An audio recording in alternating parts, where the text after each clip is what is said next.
Olá! Neste vídeo, vou mostrar como verificar quanta memória RAM você tem no seu POCO Phone. Para fazer isso, vá até o aplicativo Configurações e depois toque em Sobre o telefone, que fica bem no topo. Em seguida, você deve conseguir acessar informações detalhadas e especificações, e verá a sua RAM aqui.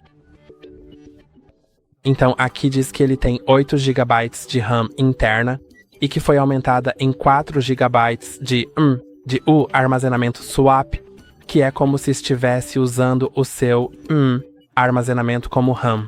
Ou seja, ele usa 4 GB do meu armazenamento como RAM.